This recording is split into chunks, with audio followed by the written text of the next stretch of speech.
Welcome, everyone, to Malt Strategy, episode number 64. I am Eric Tortuga Power. Oh, God, it starts. And I'm joined by my co-hosts, Jean and Matt. How are you guys doing? Doing well. Good to go. I like your intro. I absolutely do not remember how these things are introed. So very low energy intro here by Tortuga, just going to say. Wow. I thought that was too high. I thought I should dial it back a little bit. This is the appropriate 2020 intro, I guess. It's a year coming to an end. Meh. How did you feel about it? Meh. Looking forward to next year. All right. Well, anyway, guys, I guess we might as well pick it. No, I'm the one who's leading this off. I'm asking you, Jean, what have you been playing lately? I've been playing a lot of games lately. So Space Haven, I don't know if I mentioned that in a previous podcast. I've been playing that. Just really cool game, but it's in early alpha, so there are like a lot of things missing. And then I've played, what's his name, Matt's other game that he recommended, which is called something with an S. And I'm trying to go through my Steam library to see if I can. It's so good, he doesn't even know the name. Suzerain, or Suzerain, I don't know, whatever that. Suzerain? Suzerain, yeah. I've been playing that. That game is good. I enjoy it, but I feel there is some things missing in this game. And this game is fully out, so I can criticize it. So this game, you're like the president of this new republic, and you have to deal with like political issues. I feel like it gets the right tone of being president, right? You have your advisors and they're arguing and you're making the final decision, right? You're saying, what do you suggest? Minister, what do you think? And, it's nice conversation and you finally make the last call. So I feel like that's what really happens in like the Oval Office, where you have your advisors, they mention things, but you make the final decision. The one thing that I don't like in this game is that I can't start like a topic, right? So if they're talking about national security, right, and possibly putting more cops on the street, well, okay, but can the next meeting be about, the economy, or I want to discuss about denuclearization? I want to set like the policy for these meetings. I don't want the kind of game to kind of set all the policies and me just reacting to it. I wanted to get Matt's opinion on that. What do you think about that? I think given the nature of the game, given that it's sort of a choose-your-own-adventure type text-based role-playing game, I don't know that there's a way to do that within the existing design. Like it's fundamentally a narrative game, right? It's a choose-your-own-adventure. You get listed multiple options. Based on your options, it influences how your reign goes. But I just think like if you had infinite numbers of choices and the ability to like create stuff out of thin air, I'm not sure how you actually manage that in a way that the game is still coherent and as compelling as it is. So I hear you. I think in any kind of these games where you choose your path forward from a subset of options, to some extent there's going to be guardrails on, and that may not be for everybody. But I can hear what you're saying. I'm not sure I necessarily agree with it because, again, I don't know how they would possibly design the game without sort of guiding you through this. Plus, I do question, like, if you're a new president-elect, I'm not sure how much authority you have to just be like, you know what, I'm going to decide what we're going to do from scratch, right? Like, you ran on, presumably, certain issues, and it does talk about those issues that you ran on in this game. And if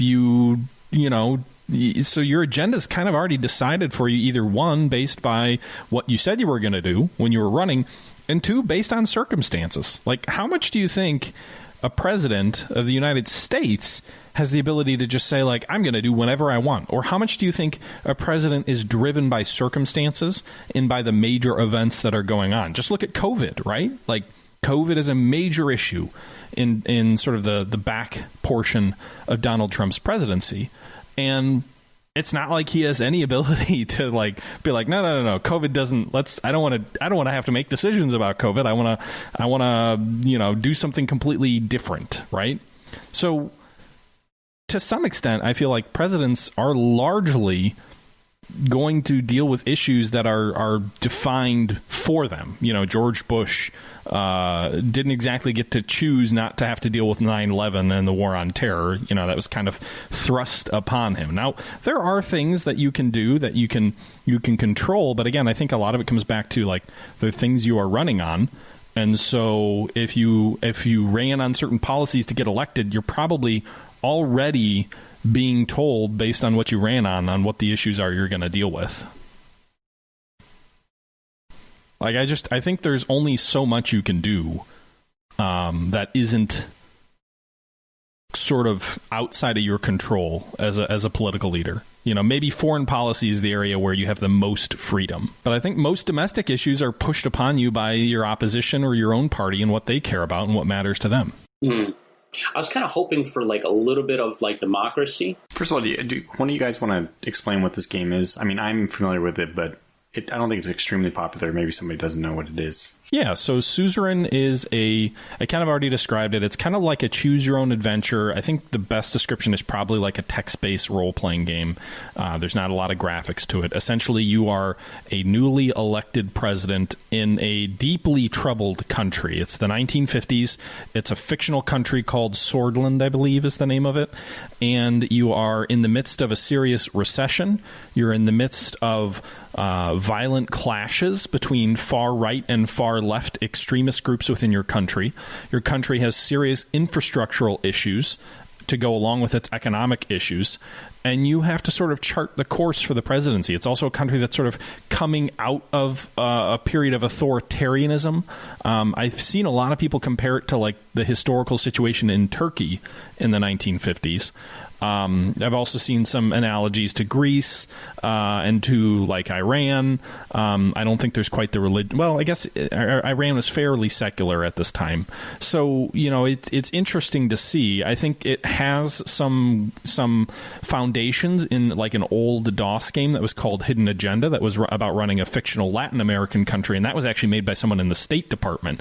There's a lot of sort of homages to that original game, but essentially you're dealing with what a president would have to deal with in these situations. So you've got your cabinet, your advisors, it's a parliamentary system, so you've got to deal with like leaders of your own party, you've got to deal with leaders of the opposition party, there's expectations to reform the Constitution, to fix the economy, and so you kind of go from meeting to meeting with these different political figures, meeting with these different people you would interact with as the president, and then you have to make key decisions about trade deals, about civil rights, about amendments to the Constitution, like all these kind of big things that a president would have to deal with. And your goal is to get reelected, but also hopefully not just to get reelected, but also to make your country better off. So I think it's a really deep game. It's got some imagery to it, but it is fundamentally a text game. It is a game that presents your options and your descriptions in lengthy,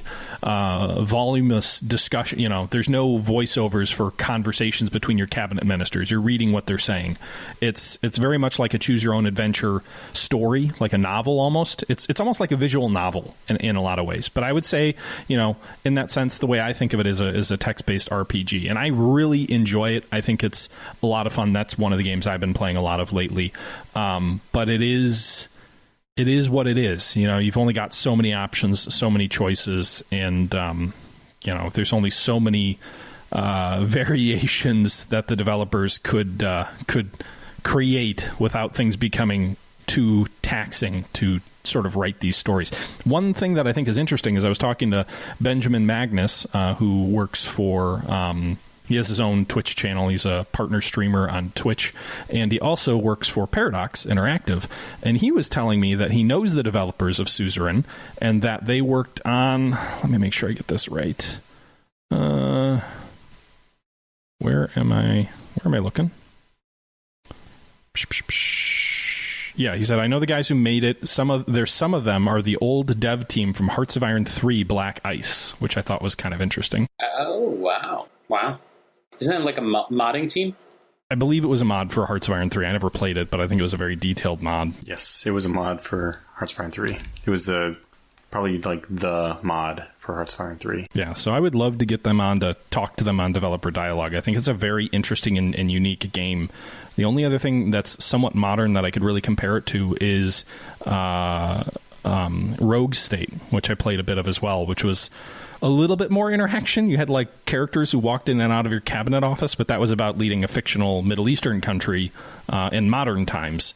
And it was like you came to power just after a coup. And I know I've talked about that, I think, on the channel before, or on this podcast before. But I think these are really cool games that are telling stories in a different way than we're used to experiencing in a lot of games.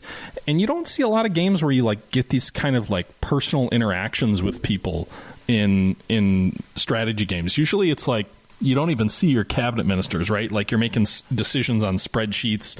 You've got a big map. You're moving units around maps, but rarely do you get like political intrigue and infighting. Almost House of Cards like in these kind of games, and I think that's really unique. And I'd love to see more games sort of tackle that. But there is a lot of reading in this game. I will mention that I have to mention. There's a lot of reading. It's like almost like a book. It's a visual novel. Yeah. How would you compare this versus the Roman game? I can't remember the name of it, but A Legionary's Life? That's right, yeah. Legionary's Life. A Legionary's Life was more about optimizing systems and optimizing how you spend your time. So, like, you'd have a certain amount of time in a given day, and it's like, how much training are you going to do? You know, how are you going to buff your different attributes for when combat comes? It was much less personal. You didn't really ever get a sense in a Legionary's Life of, like, I'm building relationships within my Legion. So I think this is much more of a game about relationship management and reading between the lines and trying to figure out who you can trust and who you can't. Like, to me, it's basically like like your own version of The West Wing or House of Cards or some kind of political drama like that. And you're right, there's a ton of reading, Sean. It's a novel. It's a visual novel. It's a choose your own adventure novel, more than it is like a, I'm going to play this to like move my character around type deal. Despite playing spreadsheet games, I'm actually not interested in a game which just makes me read. That's fine. Yeah, I mean, it's not a game that's for everybody, but I would love to see more games try to do things that other games don't. And I think this is an example of one of those games that does something that you don't see a whole lot of, and so I really enjoy it. Oh, one game that I picked up because it was on sale. I picked up Space Haven because it was a game that I always wanted to play. Great game. But Banished was a game that I finally picked up, and so I got to play it for the first time, and I was really impressed with this game. Have you guys played it? Yes. I have not. It's, by the way, for people who don't know, it's probably like 6 or 7 years old at this point. Single developer. I think he actually had 2 other people he contracted to like help him with some stuff, but basically one developer. Fantastic soundtrack. It's essentially, how would you describe it? It's kind of like, it almost reminds me of like Settlers from way back when. Yeah. Where you have to go and gather resources, and there's no real military combat. There's no combat. I just found it really incredible. It's like management. I love the management aspect of it. It was really, and then you have to deal with the seasons, and then, do the farming, and you have to do it at specific points. And then, I mean, it was, you have to have your eyes everywhere. I love that. And it kind of made building a village or a town a much more in-depth, task. And we're like, well, I'll just put up a dock here, and I'll build a farm there, and I'll put this stuff here like, you would do in like Sim City, and your city grows.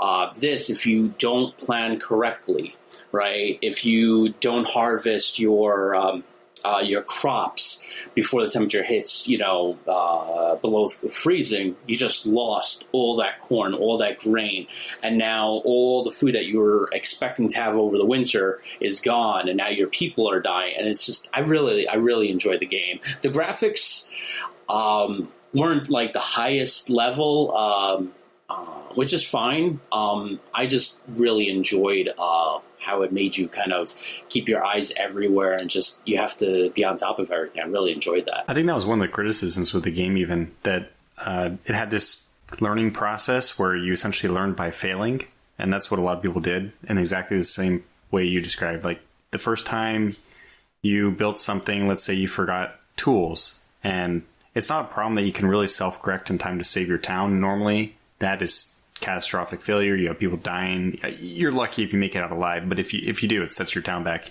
in an enormous way.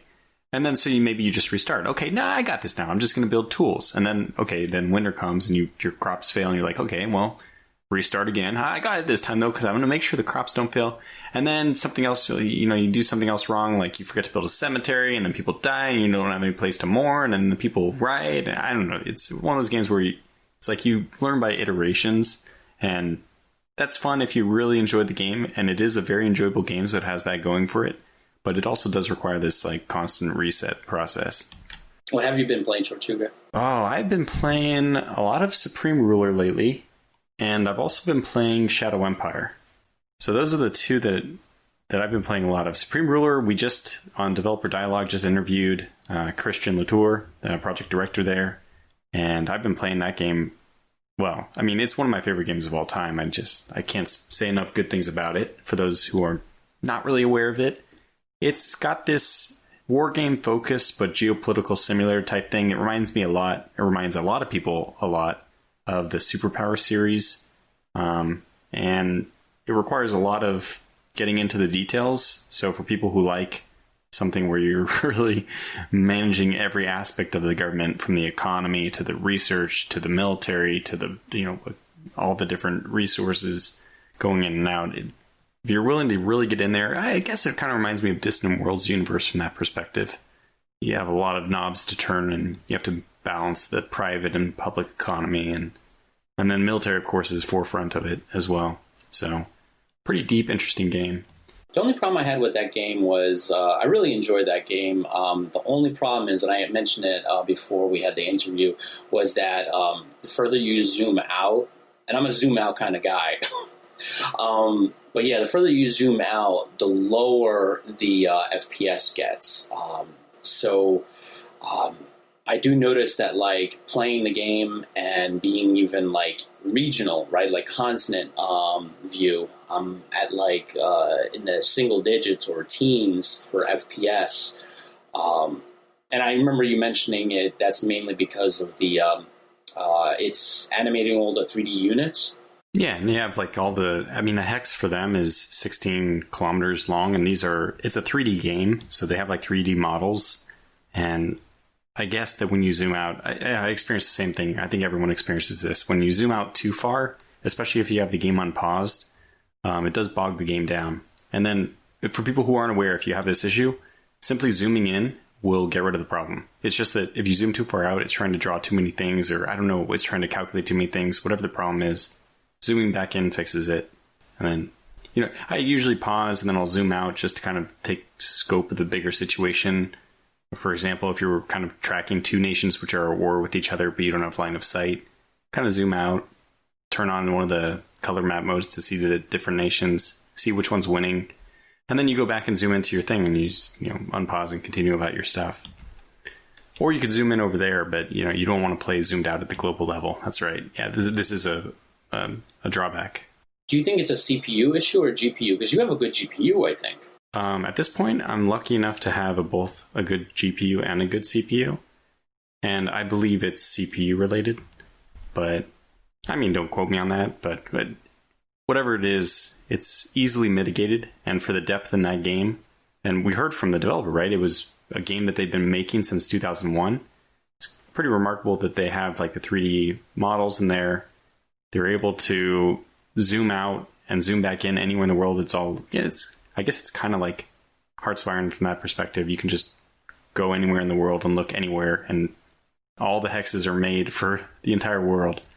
So I think it probably would draw comparisons to Hearts of Iron, but it's not built for World War II alone. It's got the economic simulator and all that. It's built for games which go like 50, 60, 100 years.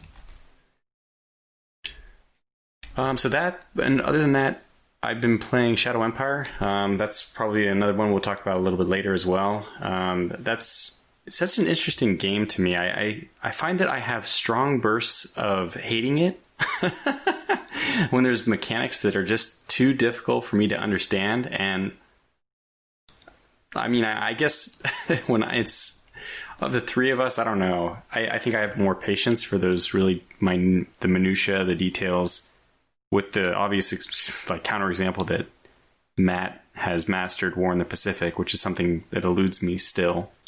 I have not mastered it, but I know how to play it. Yeah, and I guess I know how to play it, but I haven't. I'm one of those people who just doesn't want to even. I'm so interested in playing correctly that I'd rather sit down and read like the 300-page manual and do a few tutorials and then watch other people play it and read some AARs. I just want to learn how to play before I play. It's stupid. I guess I'm kind of afraid of making mistakes. Something like that. Anyway, Shadow Empire is detailed, extremely detailed. In fact, it has some of the similarities with Supreme Ruler from the perspective that it has, again, the economic simulation, private-public economy. It's obviously a war game-focused game. Shoot, it actually seems very similar now that I'm describing it. But this one's more... this is futuristic. It's a 4X game because you start with a single... It's not historical, so you start with like a single city and you expand. So it has that 4X feel. Yeah, that's another one I've been playing a lot of, but let's see, I guess Matt's turn then. Matt, besides Suzerain? Yeah, I was going to say I've been playing a lot of Suzerain, but we kind of already talked about that. What else have I been playing a lot of? It's been mostly Suzerain, and it's been a little bit of Strategic Command, World War II, World at War, which is a game we've talked about a fair bit. It's a turn-based World War II sort of grand strategy type war game. I actually just finished up my series on live stream the other day as the Allies. You know, I want to put some food for thought. So, you know, we talked about Strategic Command. They released their last game, World War I, in 2019, right? And I've been thinking, I was like, all right, well, they haven't announced anything, right? They've been very quiet this last year. So my mind is racing to think what they're developing. Would you guys want to give a guess, like what conflict or what you think they might be in the works? I don't know everything that they've done in the past. I know, like, because this is a long-running series, right? It's been around for, like, ever. They've, a couple years ago, they did Strategic Command World War II in Europe. Then they did Strategic Command World War II, like, World at War, which is the entire world. And then they did Strategic Command World War I. I suppose they could do like a Strategic Command 1946 or something, and do like a World War III scenario like that. That Ooh. Might work with the game engine. That would be kind of interesting. I'm not really sure what else they would do. Like they don't have a history of doing other games. I suppose they could try and do one that's a little bit more naval focused, maybe just a Pacific theater game. But it would be weird to shrink the from expanding from just Europe to the entire world to then shrink back down to the Pacific. What I think would be weird. So I don't know. I mean, the only other game that I could think of that might fit sort of the model is hypothetical World War III, or maybe a Napoleonic game. Like Strategic Command Napoleon, but I don't know.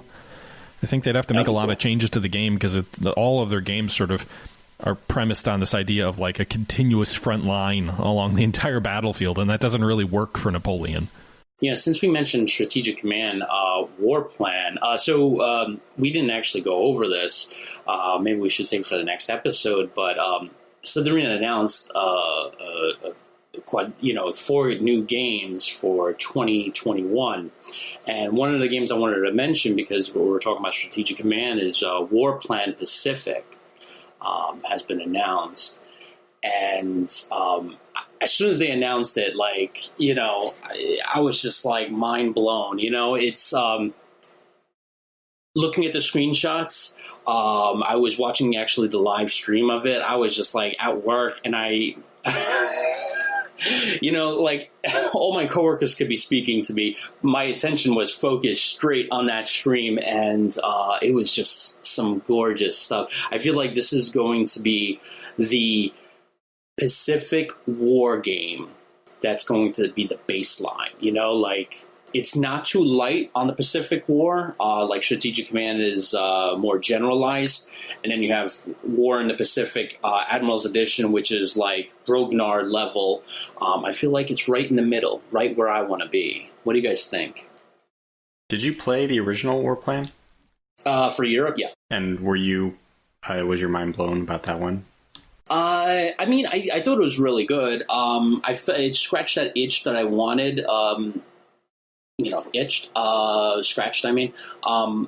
You know, it added much more depth to the European theater, because a lot of times when I play Strategic Command, I really get into it, but there are sometimes I'm like, you know, I wish I could modify this. I wish I can alter that. And then literally I'll stop the game, open up War Plan, and I'm like, yes, all right, so now I can do these things. So it's not Grognard level, but it does allow me to kind of expand my horizons playing the game, going into detail of, like, you know, making sure I have enough trucks, more deeper level of logistics, unit construction, you know, development of certain brigades, anti-air, things like that, that in Strategic Command you're just making corps or army. You can go in much more deeper detail of units you want to construct in War Plan. My take on it is that War Plan was built to be a game, but even more than that, I think it was built to be a toolbox. I believe the developer, he talked, again, it's a very small development team, might be, I think it's just one person, but at least the person, the lead person, focused on trying to make things which other people can come in and change or add and make scenarios or, you know, tweak things to their the way they desire things. So I don't know. War Plan as a game, to me, it felt like another World War II game. And I don't have, the problem is I didn't have the time to invest to learn the resources of using it as a toolbox, which is probably where it shines, at least based on what I've heard. And I don't know if, Matt, you've done any exploration on this side of things, or if you know any more about it. But basically, that's my, I didn't find it like as an amazing World War II game. And if it ends up being a good toolbox for the Pacific, then hopefully people will take advantage of that. But it hasn't really created any ripples in the wargaming field, I feel. And just, that's not a great way of judging how successful a game is. Not always. But when I haven't heard anything about it, and most of the reactions were pretty mediocre, just because the gameplay itself has been, I mean, I don't think it really rattled any cages or did anything crazy different. It was just a good middle ground World War II European game. Yeah, I don't know if, you might be right in the way you're describing the developer intending it as a toolbox.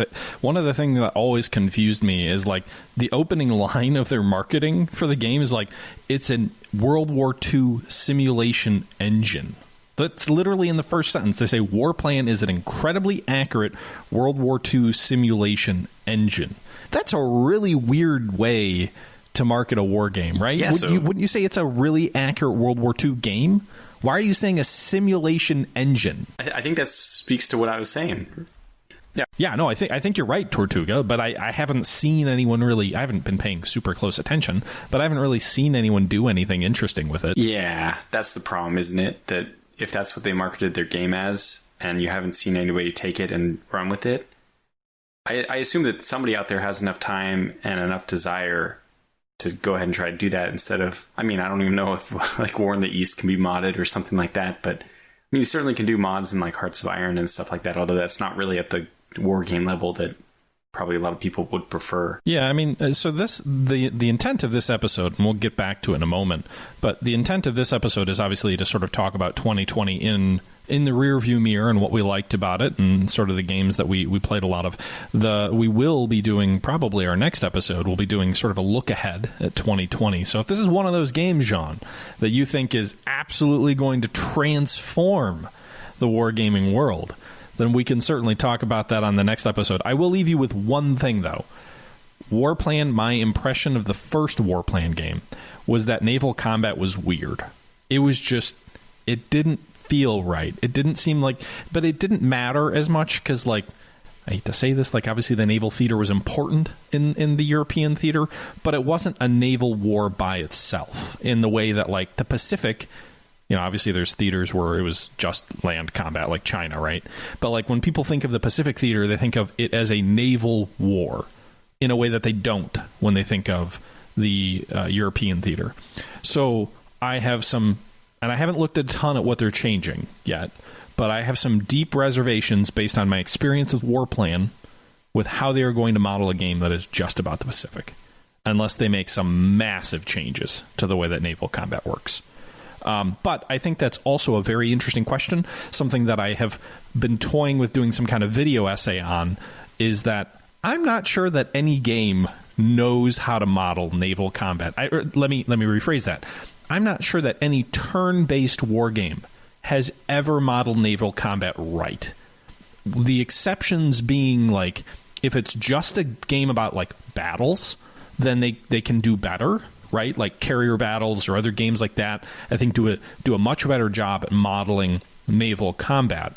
But I'm not sure that any, like, grand strategy turn-based war game ever gets naval combat right. They always do this weird, like, Panzer Core style, with the obvious exception of War in the Pacific, right? Well, that was going to be, thanks for stealing my thunder here. But like, all of these games do these weird things where it's like, it's almost like a Panzer Core style of, like, this ship has 10 hit points and a battleship will do 4 hit points this week against this battleship in one salvo, and then next turn is a week later and now it can do 4 more hit points. It's like, that's not naval combat. That's not how naval combat worked in World War II. Oh, and also apparently destroyers are worthless against anything larger than a destroyer because it's not like any Japanese destroyers ever put torpedoes in cruisers.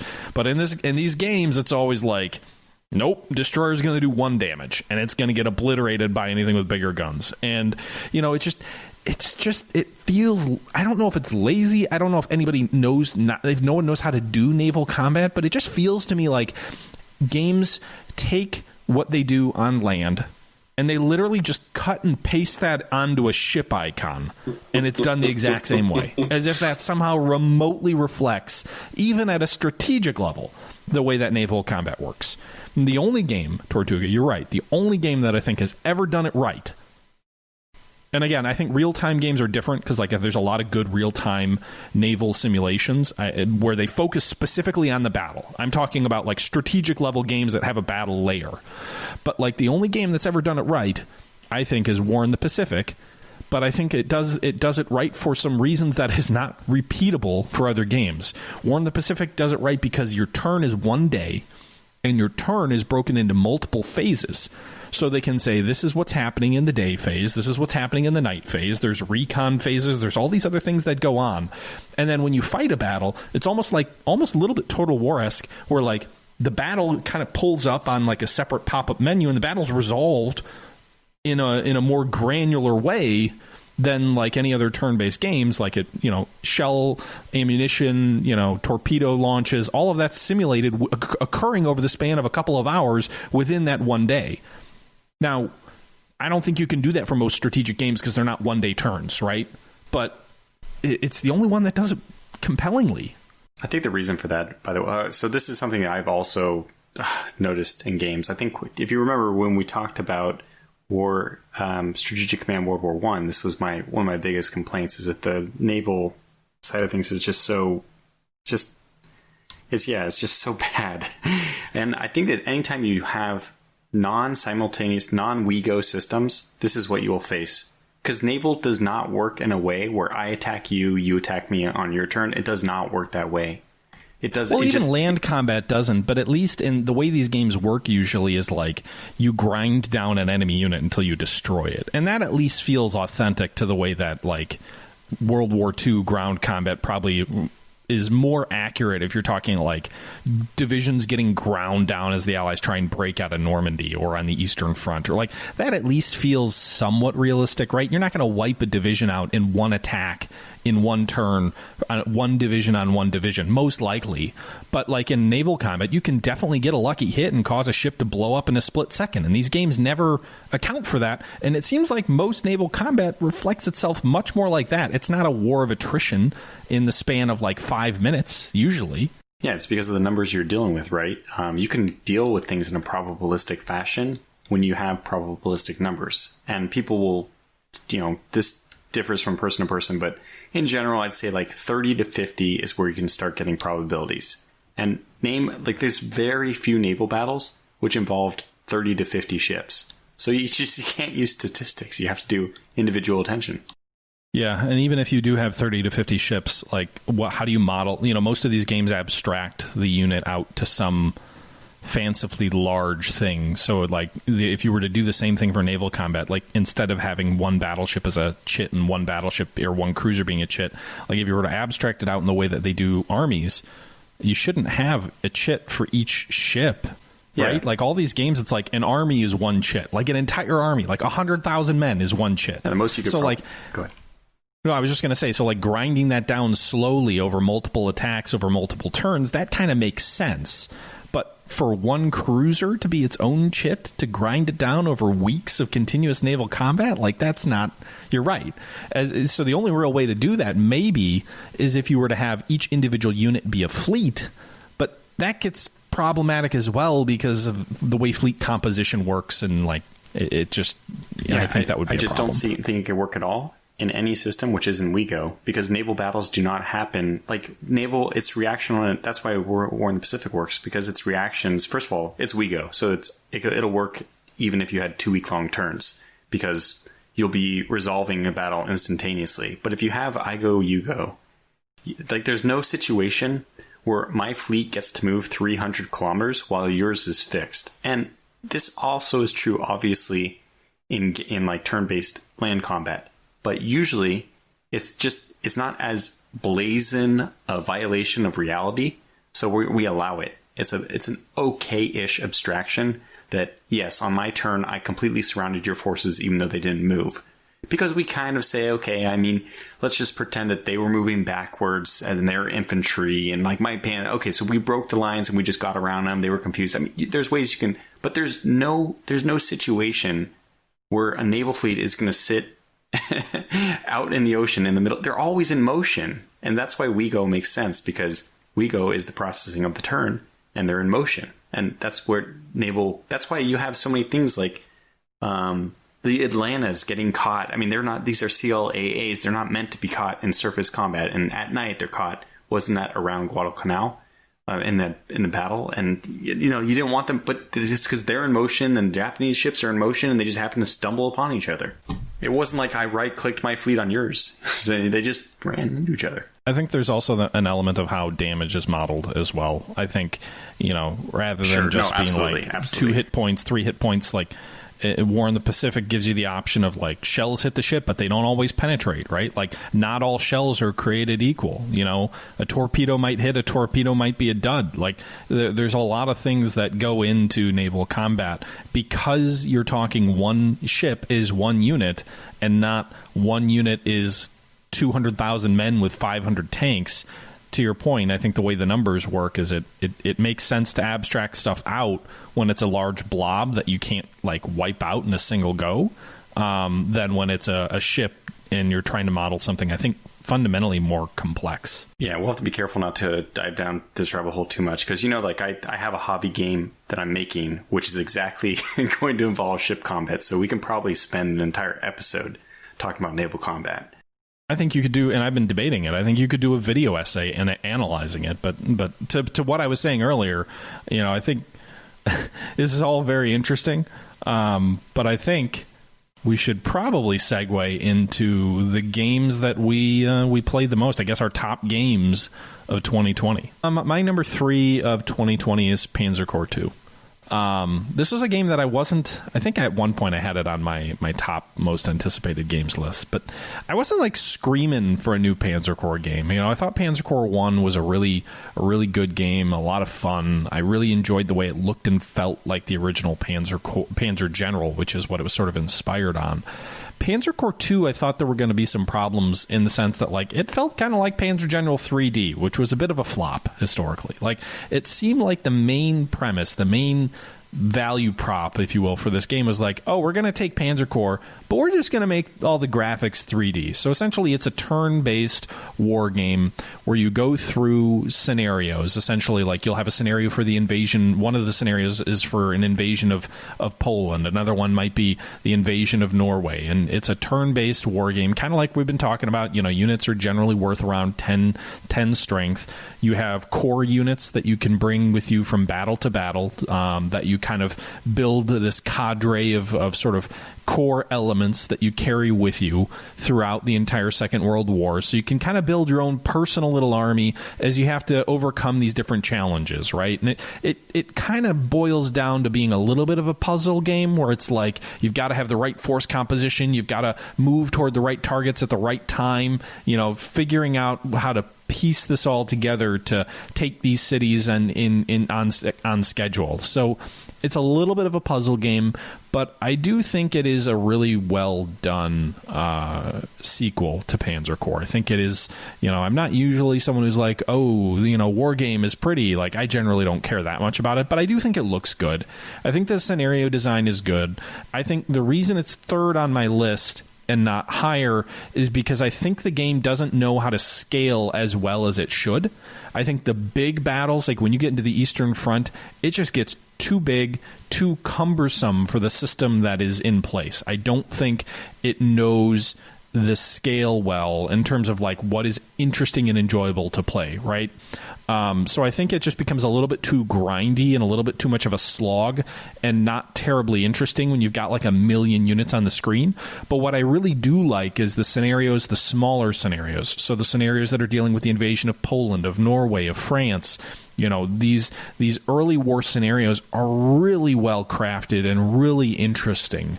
And I think a suitable successor to Panzer Core 1, which was also one of the better games in the year that it came out. So I think it's well done. They're already releasing multiple DLC for it. I'm not sure how much more time I'll spend with this game in 2021, but I was pleasantly surprised. I didn't think I needed a new Panzer Core game, and I think I ended up spending a lot more time with it than I thought I would in 2020. Do you want to say your honorable mention and just kind of lump that in with your third? Okay. I guess I can do that now. Yeah. I would. Yeah, I'm going to dump mine as well. I'll dump all three of my honorable mentions. You've got three? Well, you then I'm going to do two. So I'm going to do box. two honorable mentions then. But these will be quick. Oh, you did this last year. These will be quick. Oh, shit. I'm going to do five. I've got two honorable mentions. One of them is Radio General, which is a game that is kind of like a top-down map type game where you've got these little chits that you have to move around the map. Essentially, it's a game where you're in command of Canadian forces during World War II. And the unique element of this game is it's not actually the first game. There was another game that came out about Vietnam that had a very similar premise earlier. But I think Radio General did a better job of it. And the premise is you are a general back in a field tent somewhere. You are getting reports from your soldiers on the front lines via the radio. And you have to tell your troops what to do, where to go, how to accomplish their objective. You can't do it for them, but kind of like give them their orders all via the radio. So it's kind of like you're a general back, behind the front lines. You can't see what's going on. You have to hear what your soldiers are telling you and then base your strategy and your operations off of your assessment of what they're doing. And so you move the units around on the map to keep track of them, but you actually give orders through radio commands. And one of the really cool things that this game did was it enabled speech recognition. So you could give your orders by talking to the game as if you were a real general talking to your subordinates and having them execute the operations. Probably not really a general's activity, right? You're probably commanding a division. This is more of like the size of the battles, and this is more like battalion level.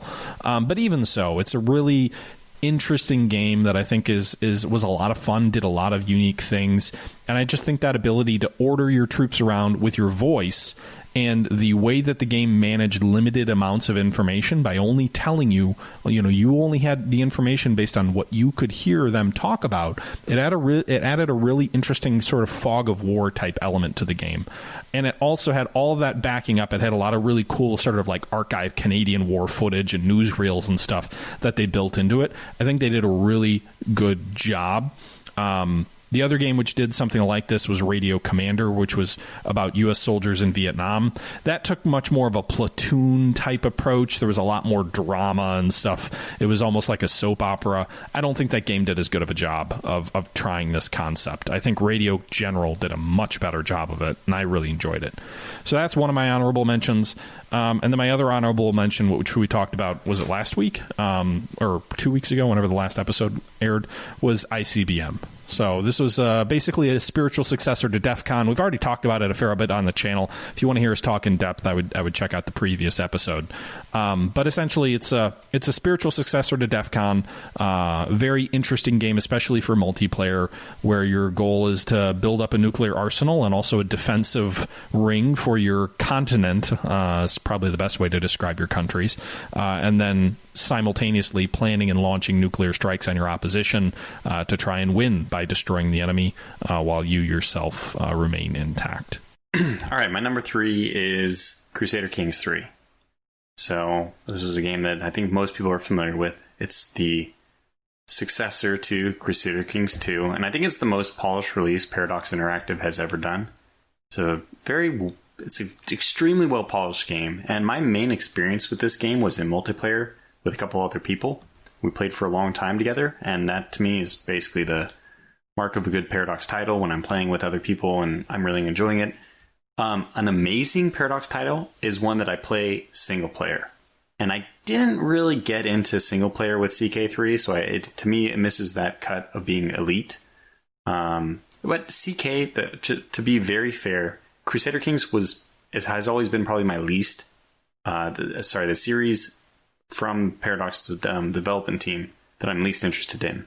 I'm very interested in Victoria, Europa Universalis, and Hearts of Iron more than Crusader Kings. So the fact that it makes number 3 on this list is actually, I think, a very high compliment to the team that released an extremely polished title.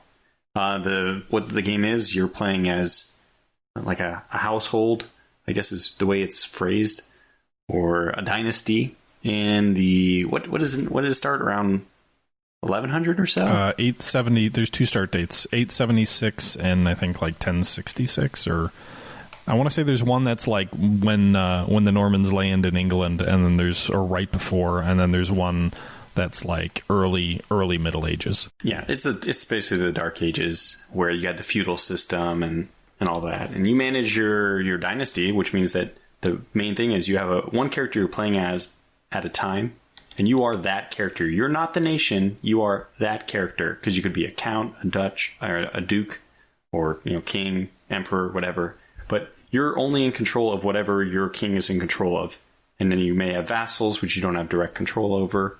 And the cool thing is, when your character dies, your persona, your player experience is transferred to the next person, your heir.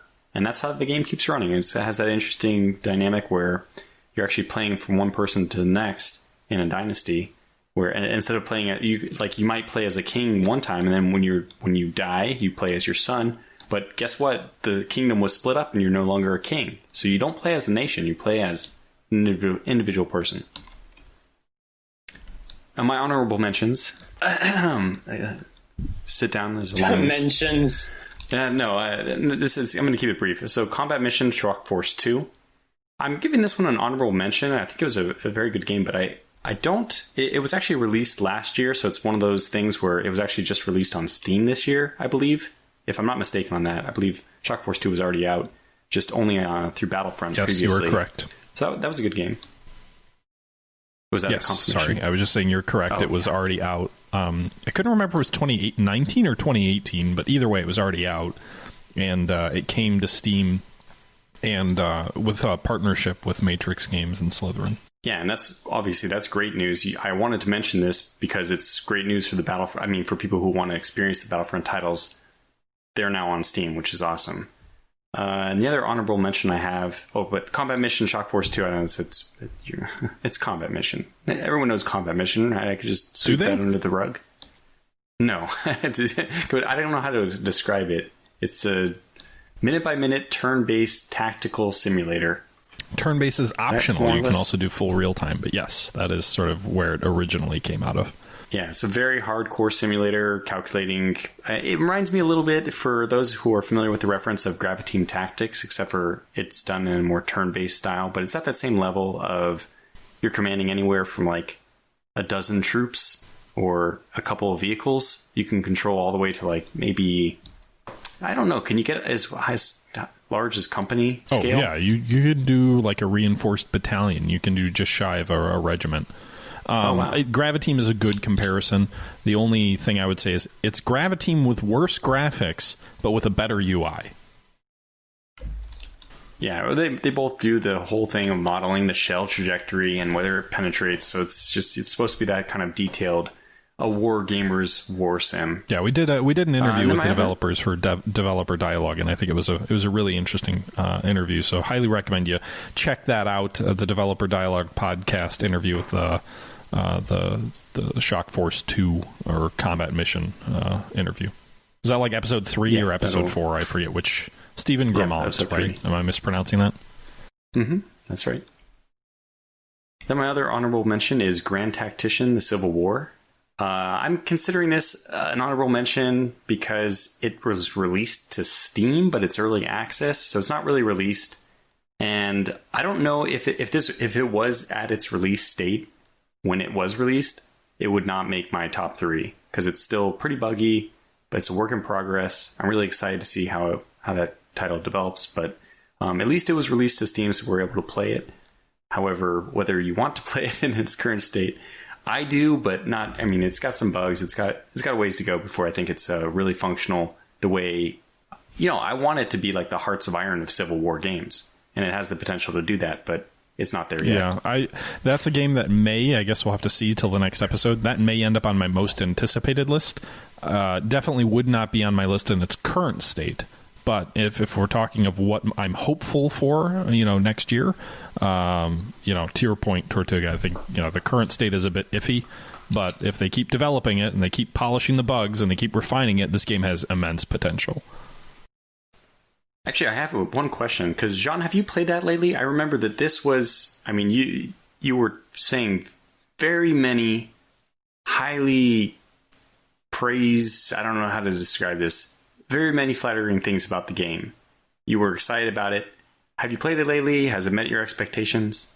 I haven't played it lately. So once it came out in early access, I played it for a bit, but it's like a first impression, right? And I got worried about it because I don't play games in beta, and early access is in essence a beta game, or even some of them do alpha. So there was a lot of bugs in the game when it first hit early access. The AI in certain aspects is not fully functional.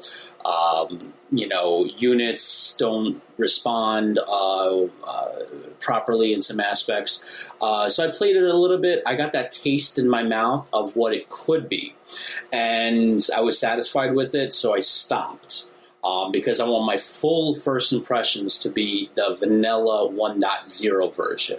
So when they officially say, hey, this is out, this is what we want as vanilla 1.0, then I'll go into it, and then that will be my official first impressions of it.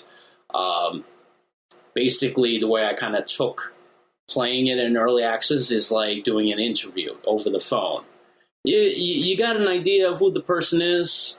You want to have that second interview for them to walk in, and so you can kind of get an idea of who they are in person. So I'm waiting for that. That's interesting. I didn't realize that you had had that opinion of the state of the game in terms of the bugs. I agree with you. I think, it's fair to have this on an honorable mention. I think it would also be fair to have this on a most anticipated list, given the current state of the game. It has a lot of issues it needs to iron out, but it also is one of those games where it's like, I can see why this could be one of the best games, if not the best Civil War game ever made.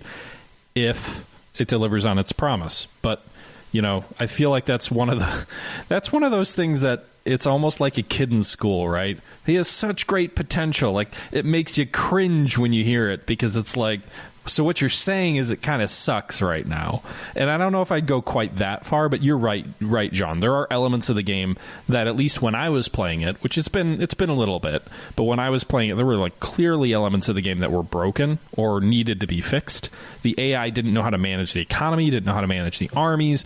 Units would like get routed, and so you couldn't fight them again, but they'd stay in place. So like, what do? Do I advance on Richmond, leaving an enemy army in my rear because it like won't let me fight him again, even though we're on the same spot? Like, there's things they need to fix. But if they do fix it, it could be tremendous. And that's why I'm kind of thinking it'll probably end up being on my most anticipated list, just in the hope of what it could become, but of what it's not yet.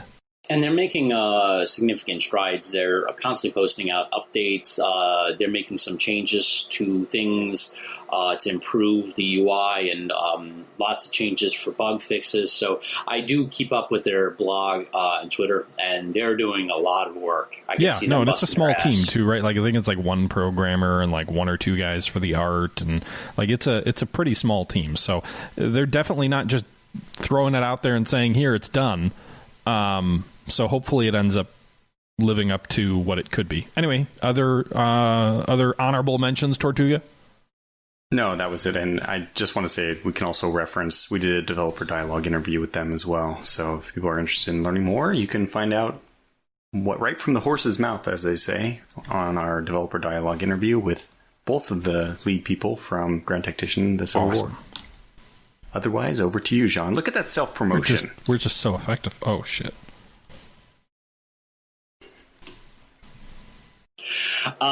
So this third, number 3, is mainly because I didn't list Grand Tactician, mainly because it's not released yet, and a number of other games. I was going to list Combat Mission 2, but I believe it, like you guys were talking, 2018, 2019 release, so I didn't include that. But I've been playing a lot of that. I am going to list the DLC that was released this year. It's called Battlestar Galactica Deadlock Ghost Fleet Offensive. So this is something that I was really thrilled about when they released it. Reason being is, if you ever watch Battlestar Galactica Blood and Chrome, it's a movie that came out after the series ended, and it was about a young Adama. And it was a good movie. I enjoyed it. And Ghost Fleet Offensive kind of covers key elements in that movie. So I love how they incorporate that movie into the game now. So, I'm very, very, very happy with the way Battlestar Galactica turned out. I'm sad also because we did have an interview with Slytherin, which it was an interview that we posted again on Developer Dialogue last week, and they confirmed that Battlestar Galactica, when it ended on Season 2, after one of the recent DLCs, that it is finished. Now, they said that that doesn't stop them from making more Battlestar Galactica in the future, but Battlestar Galactica Deadlock is officially finished. The whole Cylon War has been, the first Cylon War has been officially being done. But yeah, this is a game I always come back to. If you're a Battlestar Galactica fan, I mean, you have to pick this up. It's just, it's mandatory. It's something that, it's required of you if you're a fan. I really love the stuff that they keep adding.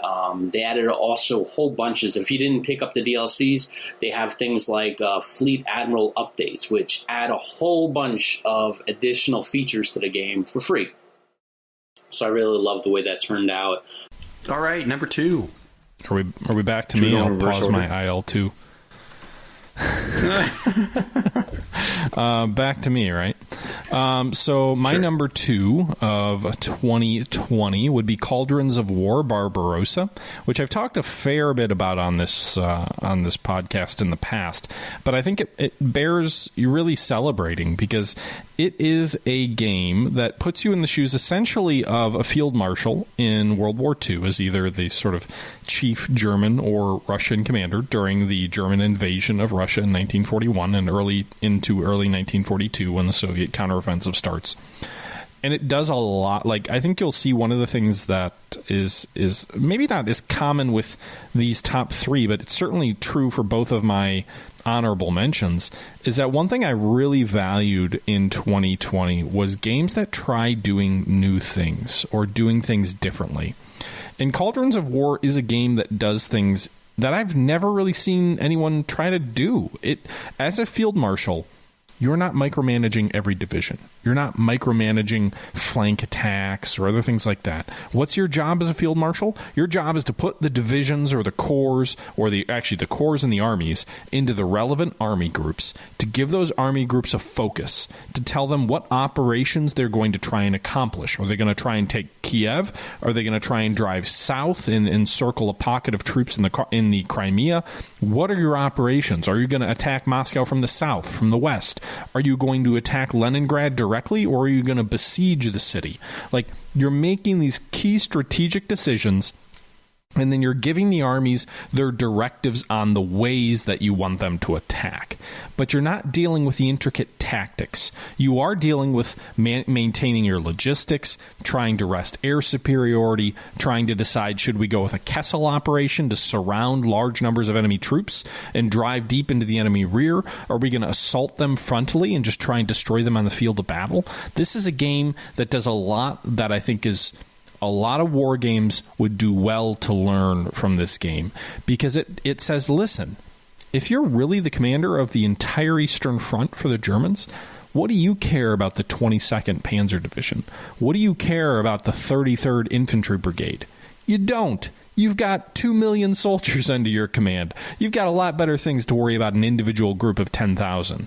But it does make you make some of those key strategic and operational decisions that I think really makes it feel like you are in that position, in that rank, in that responsibility. And I love to see it. It's also made, I think, by like one guy. So it's like a really small development team. And I think a lot of games would do well. I've already said this, but a lot of games would do well to learn from what this game does. It is not always about making you make every decision. It's about making your decisions important, making your decisions meaningful, and making your decisions in a way that feels authentic to what your particular role is in the game, while also, not making you worry about every little nuance. Because I think that's what this game does really well. The graphics are pretty basic. It's not a text-based game, but it's not exactly like a graphical game. It's mostly like looking at arrows and maps and, selecting what your operations are going to be. But I was so impressed by this game. And I think it is, even if you don't love the game itself, if you were like a game designer, I would say, and you were like a war game designer, I would say it behooves you to look at what this game tries to do, because it just does things in a way that so few war games do. I feel like in the war game world, we're so conditioned to just, I want to know every single unit, every single, we become rivet counters. It's like, I need to control everything. And I think sometimes games could learn from not making you make those decisions by saying, listen, you don't care about that stuff. If you're really trying to model a war game experience, war games could take some of that minutia out of your hands and make some really interesting games. But I have some comments on that. I mean, I won't give them here, but I think that there's a lot of reasons why those games are much more difficult to pull off. But the main one is because you are taking control out of the player's hands. You're basically writing a choose-your-own adventure that is determined by RNG. I don't think it's an RNG. Have you played Cauldrons of War? No, is it text? Is it another text-based game, though? I thought it was like story word-driven somehow. No, it's not text-based. There are events that are text-based that you have to make decisions on, but it's not a text-based game. Okay. No, I haven't played it. So I understand your view is like, I don't want to take things out of the player's control, but games take things out of the player's control all the time. It's just a matter of how much and the way it's designed. No game lets you do everything. Yeah. And so even Gary Grigsby games, right? Yes. What I'm saying is ultimately, in like real life, if you want to, what a general does, I mean, it's like one person's impact on a war are like at the greatest point still not that significant, because they're relying on the entire chain of command functioning and doing all these things. And in a game, you obviously have to abstract all that. And what that abstraction usually leads to is a roll of the dice. Did your leaders, how well do they perform the tasks that you asked? And the more you abstract that, the more you have to rely on RNG, I think. So, but anyways, it's a story for another time. I don't want to bog us down that. We could have another game discussion on that. Yeah, I mean, I think it would be an interesting discussion to have. I think a lot of war games come down to RNG at the end of the day. Like, they just... Oh, okay. Well, don't get me started. You're the flood dams are about to break. I have many theories on this. I've talked about this several times. This would be what my video diary would be about. Is RNG, the law of large numbers, giving the player feedback that they can change mid-course. So like XCOM is an example of something done bad. You have one roll where your player dies. So basically RNG controls whether you succeed or fail. It's just that simple. So, that sucks. You should have feedback. Sure, but it's kind of like, I'll use a baseball game as an analogy. MLB The Show is a game where you control your own character in the major leagues, and you sort of play your career out. And one of my friends gets very frustrated in this game because you can do everything right. You can guess the right pitch. You can time your hit the right way. But you won't get a hit 100% of the time, right? Like, so that would be an example of like the player does everything perfectly to their own control, and yet it is possible that they still get out. And you know what? That's exactly what happens in real sports. Guy squares up a ball, gets great wood on it, line drive hit, everything you want as a player. Just happens that there's a defender right where that line drive goes. There's only so much that you can control. That's still fine because that's just one event. What I'm talking about is if you have a campaign or a battle. I mean, if you have some like game deciding decision, which comes down to a single roll of the dice, you essentially want to eliminate single rolls of the dice because dictating too much, because it doesn't allow player intervention in the middle of the dice roll. And as much as possible, you want it to be like a continuum. The kind of extreme example would be an infinite series of die rolls where as you almost like, let's imagine some absurd example where you're a shooter and you're lining up your eyesight on a target or whatever. You have a roll of the dice, how quickly your gun gets to your shoulder. You have a roll of the dice, how quickly your eye gets to the sight. You have a roll of the dice, how quickly your barrel points to the target.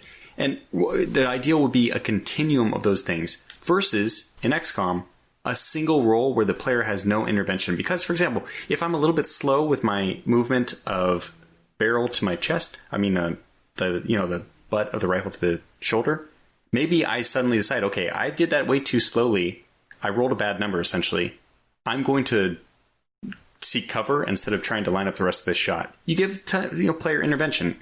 It's a bad example, but I hope you get the idea. Yeah, no, I do. I'm not sure how applicable it actually is to this game. I would recommend checking it out. I think my point with this game is it abstracts a lot of things that I think are interesting in the way that it abstracts it.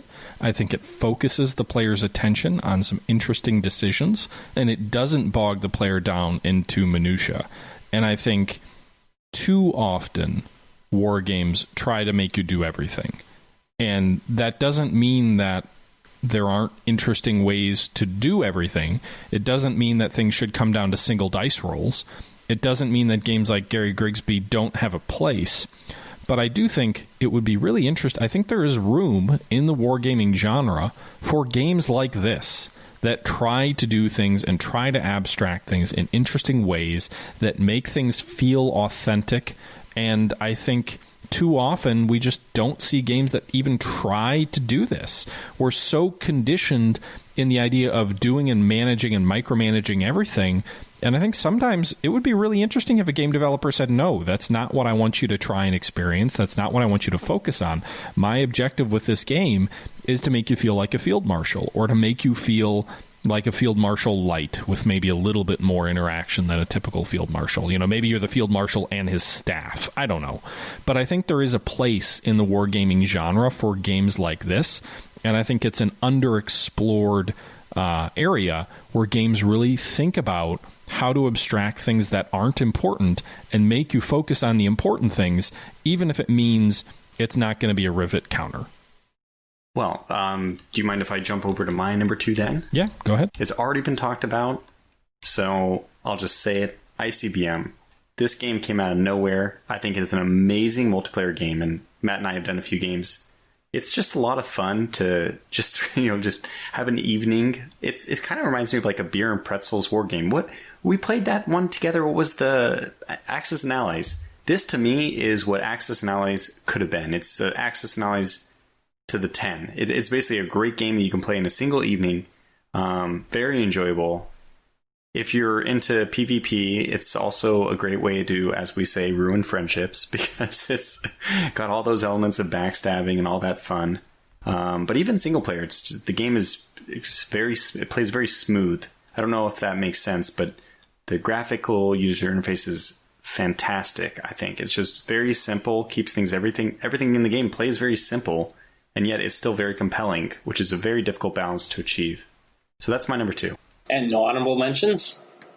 Well, we already covered those honorable mentions. The honorable mentions of honorable mention number 3, of honorable mention number 2, and honorable mention number 1. You can assume that my honorable mentions for number 2 were all of them for number 3. and recursively apply this. I guess for me, number 2 would have to be Crusader Kings 3. This game I really, really enjoyed once I kind of understood it and kind of got feedback from you guys. The things that I love about it, the map and the UI is absolutely gorgeous. Love that they focused on the map and kind of slimmed down the UI versus the previous games. Love how beautiful this new engine that they have. It kind of correlates to what you guys always said is like, you got to make a new game because the previous engine is not capable of certain things. And you guys are totally right about that because, I have a mid-range graphics card, and this game plays smooth on a mid-range graphics card. I bet you if you have a low-grade graphics card, you could probably still play this game at a good frame rate. Now, in terms of the game aspects, some... I would say Paradox games have that paint the map kind of correlation, that kind of task that people feel about. And there's some games, I feel like EU4 sometimes becomes like that, or Solaris. But I feel with this game, it's much deeper because I feel it's about family, not nation. At least not nation first, right? I feel it's about my family, and I care more about my family. I get immersed. Like, when I was playing my game, somebody killed my father, and I was like, that mother killed my father, man. I'm gonna get you. I don't care if it takes 100 years. I'm gonna wipe your family off the face of the earth. But, I love that the fact there's many branches to go down, choosing who to marry, choosing who to go to war with. There's so many branches and so many different ways to go down that tree. I really love that. Someone should mod CK3 into like a mafia simulator. The way you were describing that, it's like this could just change the map and turn it into a city, and it's a mafia simulator. Yeah, I mean, You killed my father. But I'll kill you. Gonna wipe your family out. I'll give him an offer you can't refuse. But yeah, I mean, I really enjoyed the game. This is a game that, for the value, I think the game's like $50 or $60. The amount of this hundreds, if not thousands of hours that you'll get from this game is totally worth the price. So big props to Paradox for making a game like that, especially at a time period that I have like no interest in. Like, I don't care about that time period, but now I do. And that says something about this game. Drum roll. The number one game of 2020, indisputably the best game of 2020, is obviously we can all just Crusader Kings 3. What? No. What? Yeah, that's my number one. I know you guys have already talked about it twice, so that's a great feeling that my number one game has been referenced so many times. But I legitimately think this is the game I played the most in 2020. It didn't come out till the fall. It is a game that I absolutely enjoy. And, you know, I know, Tortuga, you were saying, like, Crusader Kings is sort of your least interested, or the game you're least interested in amongst, like, the Paradox development games. But, you know, I'm not sure... I'm not a huge Hearts of Iron fan. I'm not a huge EU4 fan. I've played it. But, you know, what's interesting is you were talking about how CK is, for you, a game that you enjoyed playing multiplayer, but you had no real interest in playing single player. To me, that's my experience with EU4, is I just don't really have an interest of playing that single player, but playing it multiplayer can be a lot of fun. I think what CK3 does really well to me is, first off, it's very well designed. It's very intuitive. It's easy to pick up and play if you're not familiar with, you know, with the game. I tried playing CK2, and I played it a fair bit. But I remember when I was first kind of playing it, it's like, I don't know what I'm supposed to be doing. I don't know what all these menu screens are. Like, this is weird. I don't know what to do. CK3, I had the exact opposite reaction. It's like I got in and I was like, wow, like this is way more intuitive. The UI design is brilliant. The game looks gorgeous from a graphical perspective. The choices are interesting. The way it puts brakes on your expansion through the different succession laws, and the fact that you can't just change whatever you want to change it to, really kind of gives the world this ebb and flow sense. I think the one thing I wish the game did more was put more brakes on the Byzantine Empire. It seems like if you do the early start, they just blob way too hard, and there's no real restraint on them. But it is a game I play single player quite a bit. I haven't played it much multiplayer, but I think it would be fun to do so. I think we need to do a Succession series with this, by the way, Tortuga. This is like literally the perfect game to do a Succession series where you hand the save off to someone new every time your character dies, and then the next person has to deal with the mess you left them. But I don't know. It's essentially a role-playing grand strategy game. Like that's what CK is. I think, you know, for some people who are used to thinking of countries as nation states and not as families, that may be less interesting. But it is fundamentally a role-playing game about managing your dynasty and expanding your influence as much as you can. And it's not really about countries. It's about your family and your dynasty. And so I think it is probably the best Paradox game that I've ever seen at release. And I think, you know, it's the game that I'm going to spend the most time with. Wouldn't be surprised if I play it more in 2021 than any other game. I did spend more time with it in 2022, or 2020, sorry, than any other game. And, you know, yeah. I don't know. This game really captured me and did a lot of really interesting things. I guess the only complaints I would have is I wish there was a little bit more variety in some of the events, some of the hooks you get that allow you to, like, blackmail people. Like, it just always seems to be like so-and-so is having an affair with so-and-so. But what other game can I, you know, have a healer give me human flesh to eat and it cures my ailments? What other game can I take my political prisoners and eat them? Like, this game is brilliant, and I absolutely love it, and it is, you know, my favorite game of 2020. I think that makes sense, by the way, this metric of Paradox. Wouldn't you say that this is the way you can judge Paradox games? If they're good, you enjoy them in multiplayer, but if they're great, you enjoy them in single player. They're pretty well tuned for multiplayer. I feel like that's like I'm trying to pay a compliment to Paradox that even games that you don't play in single player, you will play. Yeah, that's an interesting comment. Like, that's pretty cool. You know, there's a game that I think everybody forgets that Paradox did, and that is March of the Eagles, which is sort of a Napoleonic Hearts of Iron. And it didn't really seem to catch on. It got dropped pretty quick, it seems like, in terms of support. But that game, the one thing that game did really well was it made playing Napoleonic Wars in a multiplayer world really interesting. I think the single player was not terribly enjoyable, but the multiplayer, I still know a lot of people who play it just for the multiplayer to this day. And I think that sort of speaks to what you're saying. Like, Paradox games are really well done to play with other people, but when they're really special, they make it fun to play by themselves. I think what I really enjoy, though, is that CK3, more than any other game, to me, tells a story. Like, I feel like EU is about painting the map your dynasty's color, building an empire, but painting a map. It's not really a game about stories. Hearts of Iron, it's about min-maxing production and unit layouts and battle plans and winning World War II, but it's not really a game about telling stories. I think the thing that I really enjoy about CK3 is it is fundamentally a storytelling device. Like, it is about telling the relationship of different groups, different families, different individuals, and all the crazy shit that happens over a long period of time as you try to be the patriarch, or maybe you can be matriarch for some countries, of your dynasty. And I think it's a period that was about the heads of families, in history.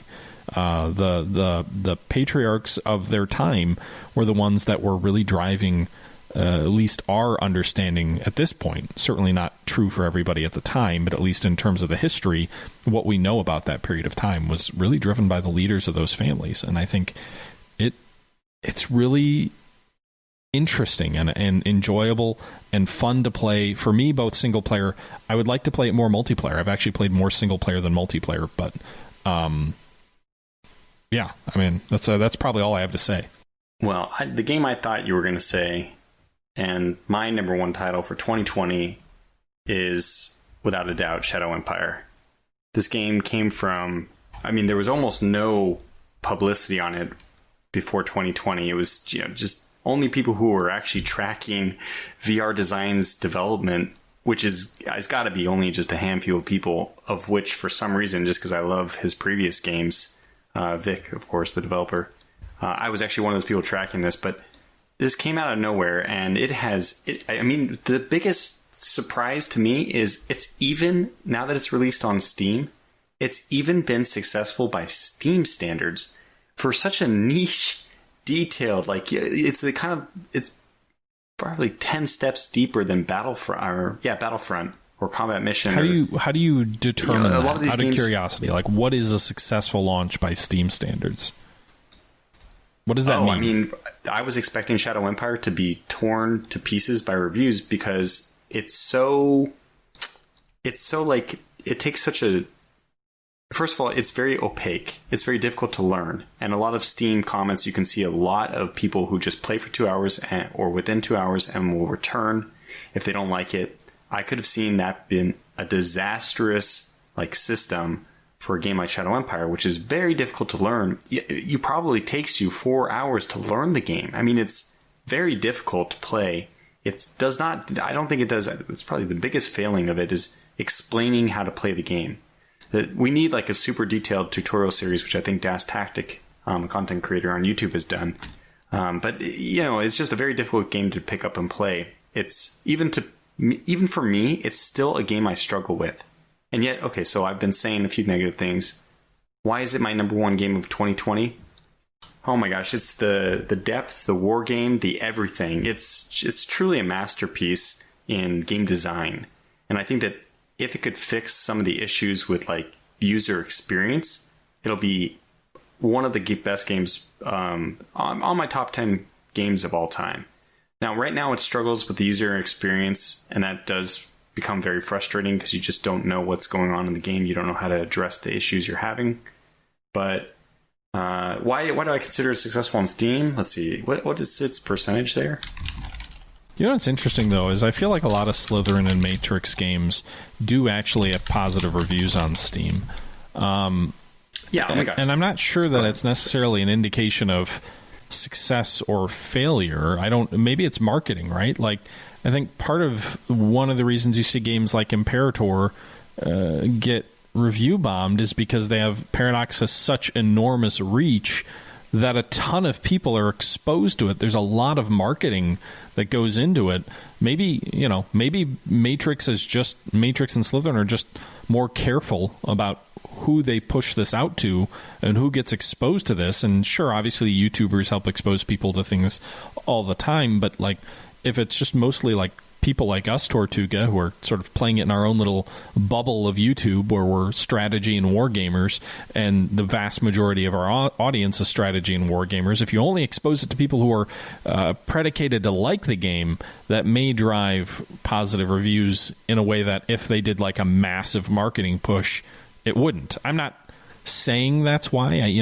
I've heard a lot of really positive things from anybody who's ever played the game. I just think it's interesting that generally speaking, Slytherin and Matrix games seem to universally get pretty positive reviews on Steam, and I kind of wonder why. Because to your point, a lot of Steam games get torn to shreds by people for not looking good, for not being intuitive, for other things like that. And it's kind of like, well, there's some Matrix games, I would think, for a war gamer, they're great. But sometimes I wonder, like, if the general public is just not playing these in the first place, or like, what drives those reactions? Yeah, maybe it's a comment about the way Steam has gone, where people used to discover games on Steam, and now I think most people don't discover games through Steam. They just go to Steam to purchase them, which is what you would be much more worried about if you were being discovered on Steam. Then you'd have users randomly, purchasing your game. Maybe people who you probably know wouldn't like the game. And with this more, you go to Steam to buy instead of to find. Now the marketing is really done on the publisher side, and they can kind of direct their resources. But just to say, this has got 90% with over 150 reviews. And this game has only been out for 2 weeks. That's a high number of reviews, much higher than I would have expected. I did not expect it, and I didn't expect it to be this positive because, honestly, I have problems with the game. Like I said, it's one of those games that I love to hate because it's got there's kind of this meme right now. Vic, why did you do this, Vic? Why did you make everything so hard, Vic? But it's because it's a masterpiece, and you're just trying to... It's like reading a book that's written in only half in English and half in some language you can't really understand. And you're like, oh, God, there's an amazing story here. And I know I'm actually already enjoying it, even in the parts I can understand. But if I just understood a little bit more, this is, I'm pretty sure, a masterpiece.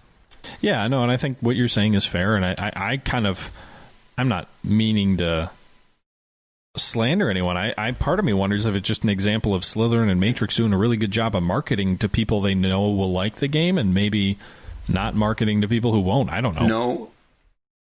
No, Matt. I think that maybe the game could just be that good. You ever thought about that? It could be. I'm not denying that it could be as well. But I guess that, in that case, that I'm not denying that the game could be very good. I have not spent much time with Shadow Empires. I was commenting more broadly about Slytherin games, not specifically Shadow Empires. Yeah, fair. Well, that's my number one game, and to me, if I can make a comment about that being my number one game, I don't know when Shadow Empire would be a number one game for me in other years. I feel like we've had so many releases pushed back. I mean, if we look at the most anticipated... okay, maybe this is a comment we can save until after Jean, but I think that compared to what I anticipated my best games of 2020 would be and where I am now, there's been a lot of titles delayed, and, COVID has impacted some things, so... So mine, save the best for last. So my first top game of 2020. So this was tight between this and Crusader Kings 3. Wait, you have two number ones? I had to choose this because... No, I was going to say that it was a tight fight between Crusader Kings and this. Sorry. But I definitely had to put this on top. It was Panzer Core 2.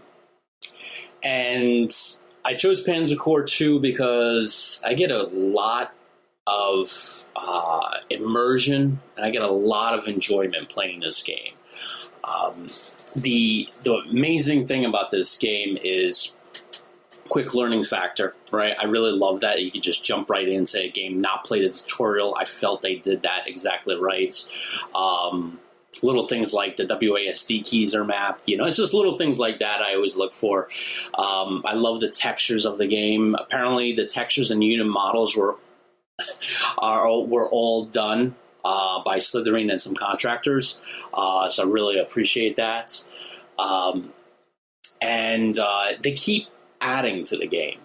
So, for example, they released, I believe, 3 DLCs since its release earlier this year, which is a lot to say that they've been grinding, making new content.